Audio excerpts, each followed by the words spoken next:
Slice of WOM February.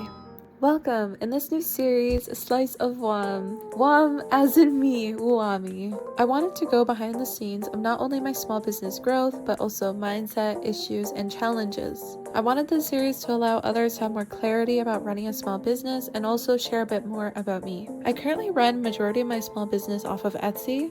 Here, I frequently update my listings, create new listings, and manage all my profits, sales, and customer base. Etsy has been a really big means of profit for me within the last year, and unfortunately, February was a slow month for me during February 2025. I began Etsy in June 2023, getting little to no sales. To be fair, I didn't have an online following, so it was difficult for me to gain traction, and I didn't have much product either. Etsy felt like a little tip jar until July 2024.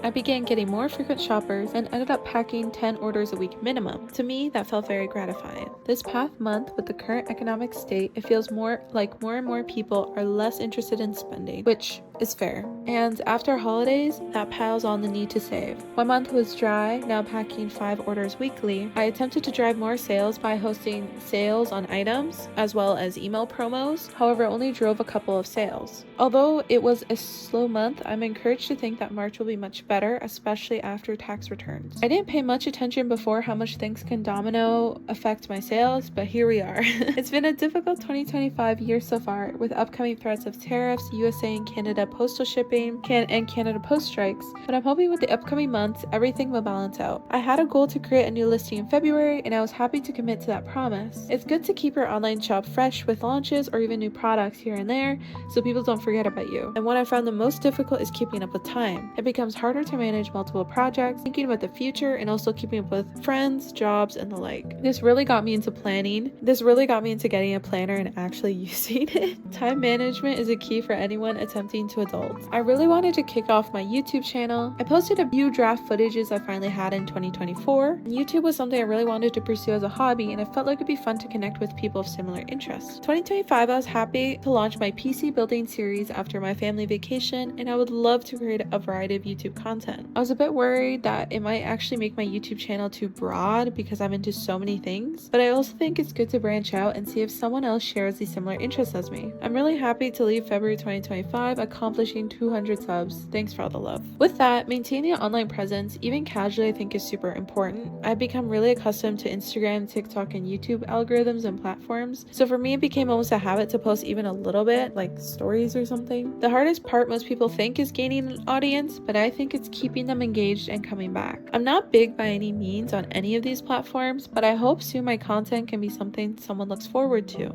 I really made it my goal in 2025 to become more interested in posting weekly and stressing less about it always being super high quality. As mentioned in most of my online presence, besides sales from Etsy, I really launched my business by attending an anime convention and selling my work there. The launch of my Etsy followed after. If I were to graph out my small business sales, it would be 60% Etsy and 40% Artist Alley conventions. It'd be bigger, but unfortunately getting to conventions has been really tricky this year. It's super competitive with others also pursuing a small business. I've been finding that applications fill super fast. Most cons and events getting around 200 applicants at least. Most events choose artists or vendors in 3 methods. 1, lottery, which is randomly picking from applications. 2, first come first serve. First to submit an application gets the spot. And 3, handpicked, which is after reviewing all applications, they pick the best for the show. So either way, it's harder to get in when more and more people apply for shows, but that's just how it is. I was supposed to vend at my first February 2025 event,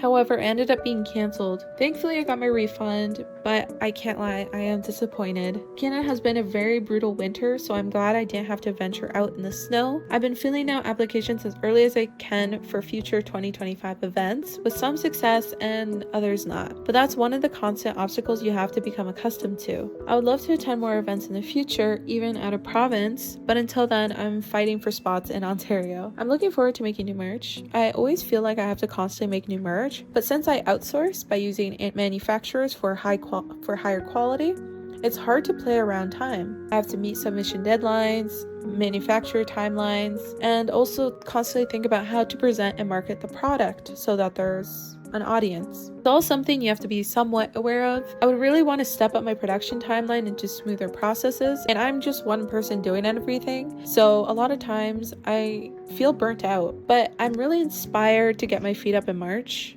I have new keychains on the way, and I also plan on launching a new product line entirely, so I'm very excited. And with the better weather coming up, I can't wait to do more photo shoots outdoors. I want to continue my YouTube channel, continue growing my YouTube channel.